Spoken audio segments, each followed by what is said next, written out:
Hi, I'm Kimberly Pearl. I've been teaching for the Central Dauphin School District for all 15 years of my career, having spent the last 3 years as a gifted support teacher. I'm enrolled in this course because it is the final class I need to earn my master's in gifted support and because I am passionate about science and STEM education. I participated in NASA's Summer Endeavor program for teachers, and I'm delving into 3D printing with my students after receiving 3D printers from the GE Additive program. I'm also in the process of creating STEM labs at the 4 buildings where I teach. On a personal note, I love spending time with my family and traveling. Fun fact, my favorite candy is Reese's Peanut Butter Cups, which is fitting as I live in Hershey. In Module 1, we studied how students learn science. Best practices in science teaching are grounded in the principles of how people learn, and student-centered inquiry-based learning in science should take these principles into account, including addressing students' preconceptions, especially those, as Bransford and Donovan note, that are scientifically limited or incorrect, which can be barriers to learning.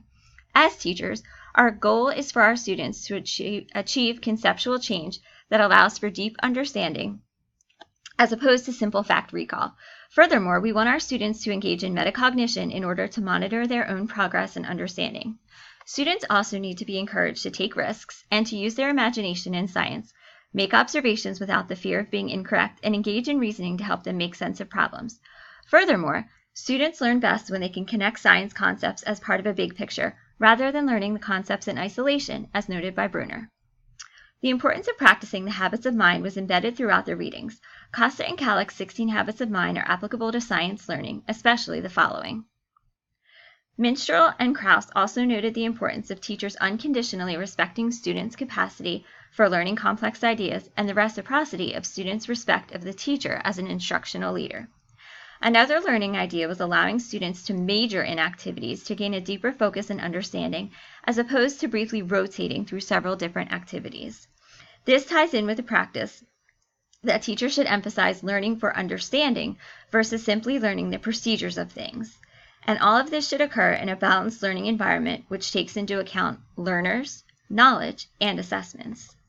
Barriers to optimal science learning include the ever-challenging time component, a lowered emphasis on science and social studies, especially at the elementary level, yet a heavy emphasis on summative assessment scores, a disconnect with concepts as they are taught in isolation, at least in our district, and the challenge of having a class of students who all bring different preconceived ideas. Oh, and who could forget the lack of resources with which to implement inquiry-based lessons. My classroom adheres to best practices in science learning because I utilize the engineering design process in conjunction with the scientific method.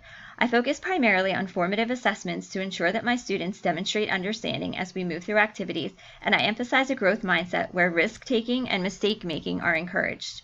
I also teach my students to adhere to Minstrel and Krauss's notion of criticizing ideas without criticizing a particular person.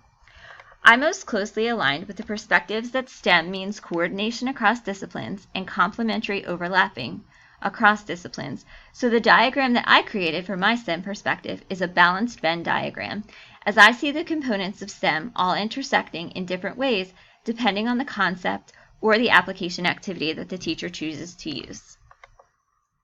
I look forward to sharing ideas and learning from all of you this semester.